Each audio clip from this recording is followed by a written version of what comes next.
தலாட் அப்போஸ்தலர் 13ஆம் அதிகாரம் 48ஆம் வசனம்.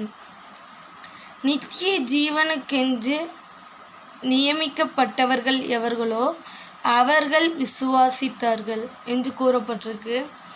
இது பிற்பகுதியை தான் நான் வாசிச்சிருக்கேன், சரிங்களா? நித்திய ஜீவனுக்கு நியமிக்கப்பட்டவர்கள் எவர்களோ அவர்கள் விசுவாசித்தார்கள். நீங்கள் கூட நினைக்கலாம், விசுவாசிக்க இவங்களுக்கு நம்ம இவ்வளோ தூரம் சொல்கிறோம், இவங்க ஏன் விசுவாசிக்க மாட்டேங்காங்க நீங்கள் நினைக்கலாம். ஆனால் ஒரு வார்த்தை ஆண்டவர் குறிப்பிடுகிறார், நித்திய ஜீவனுக்கு என்று நியமிக்கப்பட்டவர்களால் தான் அதை விசுவாசிக்க முடியுமா, அவருடைய வசனத்தையும் அவருடைய வார்த்தையையும் விசுவாசிக்க முடியும்னு சொல்லி கூறப்பட்டிருக்கு.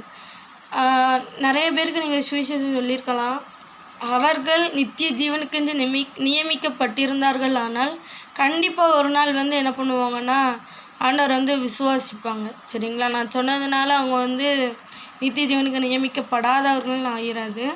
ஆனால் அவர் என்ன சொல்கிறார், நித்திய ஜீவனுக்கென்று நியமிக்கப்பட்டவர்கள் விசுவாசித்தார்கள்னு சொல்லி கூறப்பட்டிருக்கு. நித்திய ஜீவனுக்குன்னு அவங்க நியமிக்கப்பட்டாங்கன்னா ஏதோ ஒரு நாளில் நீங்கள் சொன்ன இந்த வார்த்தை அவங்களோடு கூட கண்டிப்பாக பேசும், சரிங்களா? அவங்க தெரிந்து கொள்ளப்பட்டவர்கள் தான், அழைக்கப்பட்டவர்கள் தான் அந்த சுவிசேஷ வார்த்தையை கேட்டவங்க எல்லாருமே.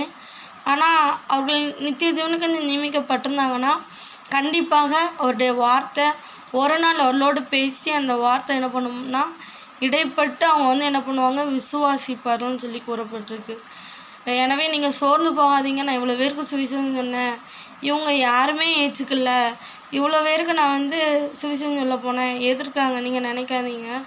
அவர்கள் நித்திய ஜீவனுக்கென்று நியமிக்கப்பட்டவர்களாக இருந்தால் கண்டிப்பாக அந்த வார்த்தையை அவர்கள் விசுவாசித்து ஒரு நாள் பரலோக ராஜ்யத்துக்குள்ளே என்ன பண்ணுவாங்கன்னா பிரவேசிப்பாங்கன்னு சொல்லி ஆண்டவர் குறிக்கிறார்.